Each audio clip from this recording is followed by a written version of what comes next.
Olá pessoas, sejam muito bem-vindas ao Sociologia Antes que Acabe. Eu sou o professor Thiago Siegel e hoje eu trago um vídeo muito especial para vocês, uma análise, uma resenha e uma dica de leitura do livro que eu terminei de ler essa semana, intitulado Os Engenheiros do Caos. Se você quer saber, afinal de contas, o que é um engenheiro do caos, fica comigo.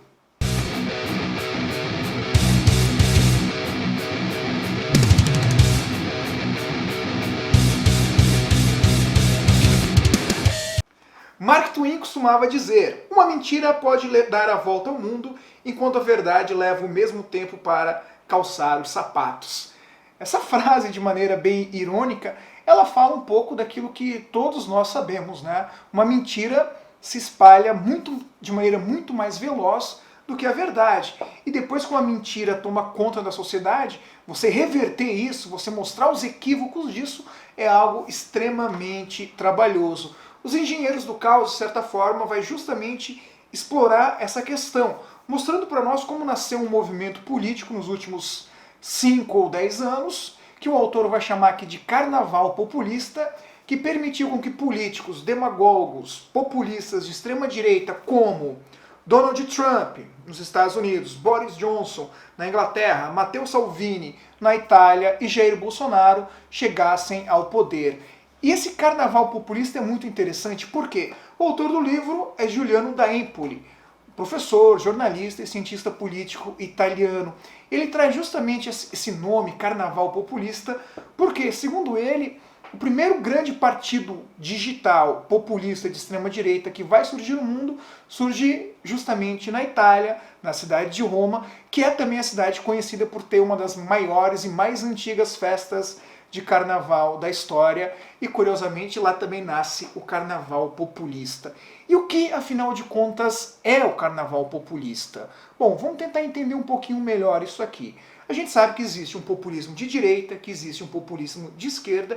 Esse carnaval populista é justamente um populismo de extrema direita que toma conta do mundo nos últimos anos e que só faz isso, obviamente, porque passou a explorar os medos, os anseios, os remorsos de boa parte da população e pôde fazer isso manipulando essas pessoas através da internet. E como se faz isso? Como se manipula o medo de pessoas tão diferentes e direciona esses medos a um único objetivo, a um único candidato? É nesse momento que entram justamente os engenheiros do caos. Profissionais, geralmente não da política, não cientistas políticos, não sociólogos, não historiadores, mas profissionais da física, da matemática, que basicamente trabalham analisando sistemas. Esses engenheiros do caos são responsáveis por analisar milhões, milhares de postagens nas redes sociais e, através daquilo que as pessoas dizem, curtem, compartilham, prever o comportamento e o pensamento de boa parte da população, e com essas informações em mãos conseguem justamente mandar mensagens sobre demanda para cada segmento da sociedade para conquistar delas o seu voto. Isso que fazem os engenheiros do caos. E os líderes populistas de extrema-direita foram os primeiros a perceber como esse mecanismo é importante, como esse mecanismo vai auxiliar na conquista do poder. Para explicar esse mecanismo, o livro do Giuliano da Empoli é dividido em 6 capítulos. O primeiro chama-se O Vale do Silício do Populismo, onde ele vai justamente abordar como as redes sociais, Facebook, Twitter e tantas outras permitiram o surgimento do populismo nas redes. O segundo capítulo chama-se O Netflix da Política, onde ele vai descrever o surgimento dos partidos digitais e vai mostrar as técnicas utilizadas por esses partidos para manipular os medos, as emoções, os sentimentos negativos de boa parte do eleitorado. A política do populismo de extrema-direita, nas frases do Giuliano da Empoli, é uma Netflix, onde qualquer tema que desagrade ou que mexa com as paixões dos eleitores está lá, pode ser escolhido.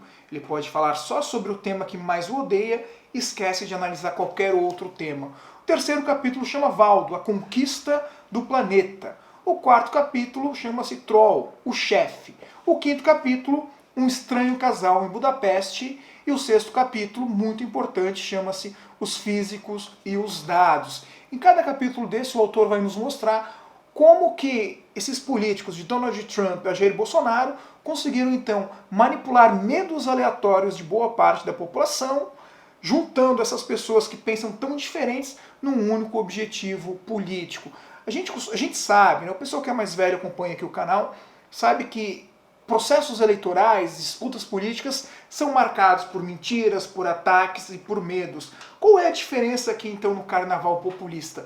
A diferença é que, através da internet e das redes sociais, os políticos populistas, os engenheiros do caos conseguiram manipular medos aleatórios, medos separados de camadas diferentes da população e depois conseguiu juntar esses medos diferentes num único candidato, numa única frente política, numa única, digamos assim, coligação. Vamos entender um pouquinho melhor isso.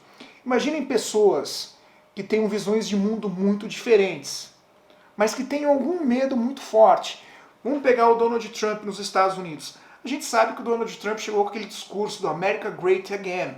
Com esse discurso de fazer a América grande de novo, ele conseguiu alimentar o medo de uma parte muito importante da população americana, de modo geral uma parte de uma população branca, de classe média baixa, que olhava para os estrangeiros, para os imigrantes com um medo. Esses imigrantes vão vir aqui, vão roubar nossos empregos, eles são uma ameaça para nós, Donald Trump vai construir um muro, então nós vamos votar no Trump. É uma preocupação legítima, de certa forma, é xenófoba, enfim, é carregada de preconceitos, tudo bem, mas é uma preocupação legítima por parte de um eleitorado que tem medo de perder o seu emprego. E Donald Trump alimenta o medo dessas pessoas. Mas mesmo dentro dessas pessoas, pode ter lá gente que pensa muito diferente. Pode ter um desse cidadão branco de classe média americana que se sente ameaçado pelos imigrantes, mas se preocupa, por exemplo, com questões ambientais, enquanto o outro acha que questões ambientais são irrelevantes. Pode ter no meio dessa galera alguém que se preocupa, por exemplo, com o direito dos negros e dos gays. Outro lá pode ser completamente homofóbico e racista, mas ainda assim Donald Trump consegue juntar todos eles, levando um medo que é um medo comum que pode aparecer entre um setor mais progressista da sociedade e um setor mais conservador ou retrógrado. Por isso, o carnaval populista ele inverte aquela lógica dos extremos, né? O que se costumava dizer sobre política. Nós tínhamos candidatos com discursos mais extremados à direita, com discursos mais extremados à esquerda, mas quando eles assumem o poder, eles passam a governar para todos. Então há uma tendência ao centro. A gente costuma falar muito isso em ciência política. Então Trump ganhou as eleições, ele vai adotar um discurso mais moderado. Bolsonaro ganhou as eleições, então ele vai adotar um discurso mais moderado. Não. Dentro da lógica do carnaval populista e dessa nova política, isso simplesmente não existe mais. Porque a política não é mais um movimento de extremos. Ela tornou uma grande centrífuga, onde ela vai girando as emoções e vai girando os extremos, atacando a direita, atacando a esquerda, atacando ao centro e sempre gerando caos, sempre falando absurdos. Porque as munições de bobagens que candidatos populistas como Trump e Bolsonaro falam pode parecer idiotas para a maior parte da população, mas elas acertam um alvo aqui, acertam um alvo ali, acertam um alvo lá. E é curioso, você vai ver, por exemplo, que existem pessoas até mesmo de direita que apoiaram, de esquerda, que apoiaram no Brasil a eleição de Bolsonaro ou nos Estados Unidos a eleição do Donald Trump, justamente por esse movimento de centrífuga que essa política populista passa a fazer. E isso só é possível graças ao trabalho dos engenheiros do caos, essa galera que vai usar a internet para fazer isso. E é claro que, talvez alguém diga, bom, 2020 Trump perdeu, então esse modo de fazer política, professor, acabou. Pode ser. Os Estados Unidos venceram Trump. Talvez o Brasil vença Bolsonaro, talvez a Itália vença Salvini. Mas o fato é, e uma preocupação muito importante que o autor traz nesse livro, é o tipo de escola que caras como Trump e Bolsonaro deixam para o futuro. Eu vou encerrar esse vídeo lendo basicamente o último parágrafo do livro do Giuliano para vocês pensarem um pouco sobre isso. Ainda mais porque liberar os animais spirits, os espíritos animais, as pulsões mais secretas e violentas do público é relativamente fácil, enquanto seguir o caminho inverso é bem mais difícil.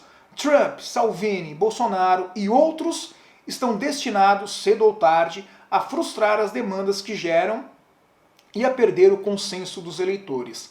Mas o estilo político que eles introduziram, feito de ameaças, impulsos, mensagens racistas, mentiras deliberadas e complôs, depois de terem ficado à margem do sistema durante décadas, já ocupa o centro nervoso. As novas gerações que observam hoje a política estão recebendo uma educação cívica feita de comportamentos e palavras de ordem que irão condicionar suas atitudes futuras. Uma vez os tabus quebrados, não é mais possível colar de novo. Quando os líderes atuais saírem de moda, é pouco provável que os eleitores acostumados às drogas fortes do nacional-populismo de Trump e Bolsonaro peçam de novo a camomila dos partidos tradicionais. Sua demanda será por algo novo e talvez algo ainda mais forte. Com essas palavras, o autor encerra o livro e deixa para nós uma grande preocupação.